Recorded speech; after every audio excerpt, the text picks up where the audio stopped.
Mateus capítulo 18, versículos de 15 a 17 é uma passagem fundamental no Novo Testamento que aborda a resolução de conflitos dentro da comunidade cristã. Nestes versículos, Jesus oferece uma instrução clara e detalhada para lidar com ofensas e desentendimento entre irmãos na fé. Este processo começa com uma conversa direta e particular, evoluindo para o envolvimento de testemunhas e, finalmente, se necessário, a comunidade mais ampla da igreja. O objetivo é a reconciliação e a restauração das relações rompidas, refletindo a ênfase de Jesus no perdão e na manutenção da unidade entre seus seguidores. Essas instruções não apenas promovem um ambiente de responsabilidade e transparência, mas também destacam a importância de tratar conflitos internos de maneira séria e respeitosa, assegurando que todos os esforços sejam feitos para ganhar de volta aquele que errou. É sobre isso que vamos refletir nessa mensagem. Então, deixe o like, se inscreva no canal e ative todas as notificações para não perder nenhuma das nossas mensagens. E fique comigo até o final, porque há uma palavra de Deus para você. Se o seu irmão pecar contra você, vá e repreenda-o a sós. Se ele o ouvir, você terá reconquistado seu irmão. Os problemas de relacionamento têm um impacto profundo e amplo nas sociedades modernas, afetando contextos pessoais, profissionais e espirituais de maneiras complexas e interconectadas. A forma como interagimos uns com os outros molda não apenas nossas experiências particulares, mas também a saúde e o funcionamento de toda a comunidade. No âmbito pessoal particular, problemas de relacionamento podem levar a um aumento significativo de estresse, ansiedade e depressão. As relações desgastadas dentro de famílias ou entre amigos são frequentemente fontes de dor emocional intensa. Elas podem causar rupturas familiares, impactando o desenvolvimento emocional e social das crianças e a estabilidade dos adultos. Nas sociedades modernas, onde muitas vezes valoriza-se a independência em detrimento da interdependência, a alienação e a solidão estão se tornando cada vez mais comuns, levando a problemas de saúde mental e bem-estar geral. Problemas de saúde mental relacionados ao ambiente de trabalho têm um impacto econômico considerável. Por exemplo, no Reino Unido, os custos econômicos totais de ausência por doença, perda de produtividade e cuidados informais estão estimados em mais de 100 bilhões de libras esterlinas anualmente, algo em torno de 650 bilhões de reais. Nos Estados Unidos, a depressão não tratada pode reduzir a produtividade em 35%, custando cerca de 210 bilhões de dólares por ano, algo em torno de 1 trilhão de reais em perdas de produtividade, custos médicos e ausência do trabalho. Profissionalmente, os problemas de relacionamento podem afetar drasticamente a produtividade e o ambiente de trabalho. Conflitos não resolvidos ou mal geridos podem levar à desmotivação, redução da eficiência e, em casos extremos, ao assédio moral e a disputas judiciais. A falta de habilidades de comunicação e colaboração efetivas pode impedir o desenvolvimento e a inovação, deixando as organizações menos competitivas e adaptáveis às mudanças do mercado. A capacidade de gerenciar relacionamentos tornou-se uma competência essencial, visto que ambientes de trabalho colaborativos e inclusivos são reconhecidos como chave para o sucesso a longo prazo. Espiritualmente, os problemas de relacionamento podem causar incredulidade e desilusão com a igreja. Conflitos não resolvidos podem levar ao afastamento de pessoas da comunhão com Jesus, o que pode resultar em uma crise espiritual grave.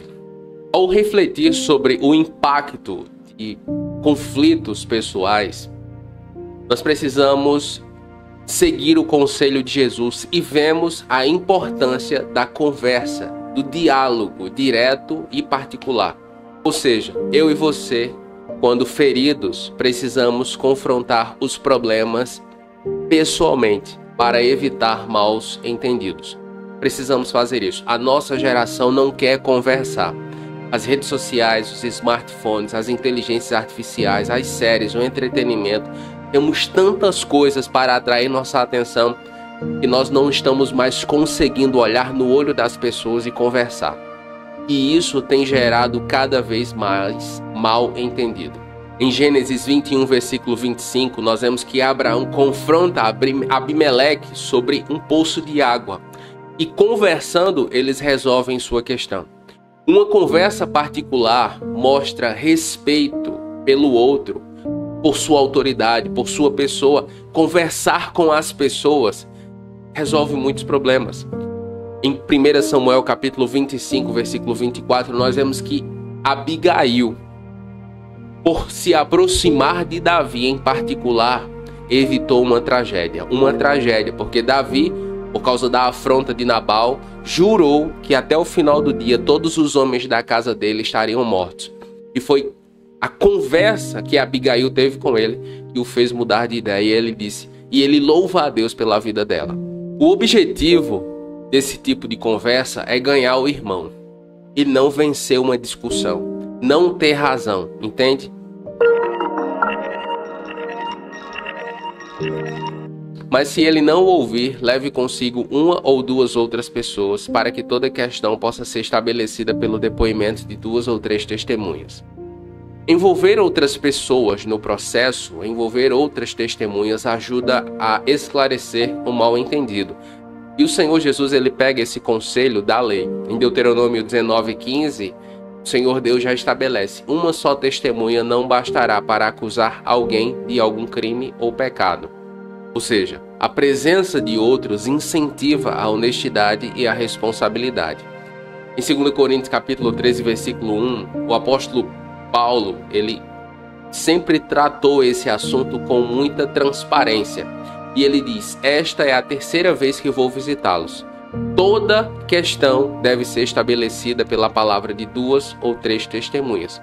Ou seja, devemos ouvir a história, abordar o problema sobre várias perspectivas. Lembra daquele ditado que diz que quem conta a história primeiro sempre tem razão? Pois é, somos tendenciosos a quem conta a primeira versão leva mais a atenção. Nós precisamos ter a sensibilidade para ouvir todas as perspectivas. Por isso que é muito importante que você, meu irmão, minha irmã, desenvolva relacionamento com outros irmãos na igreja. A nossa igreja, por exemplo, aqui em João Pessoa, a Igreja Batista Farol, sob a liderança do nosso pastor Martinho, tem crescido muito.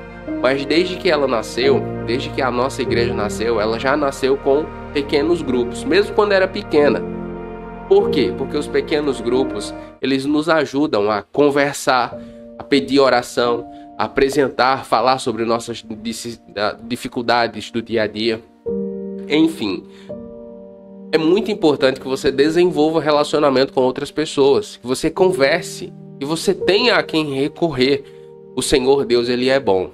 Jesus, o ser perfeito, o Filho do Deus vivo, ele desenvolveu relacionamento com outros 12 homens, pecadores.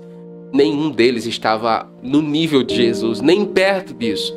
Mas o Senhor se relacionava com eles. Então eu e você precisamos desenvolver essa sensibilidade de conversar com outras pessoas, falar-lhes sobre nossas dificuldades, pedir oração, ouvir e ser ouvido, entende? Se ele se recusar a ouvi-los, conte isso à igreja.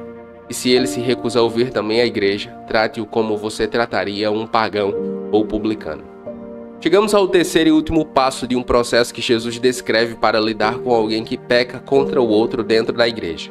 Este versículo é frequentemente interpretado como um guia para a disciplina eclesiástica e a restauração de relacionamentos quebrados.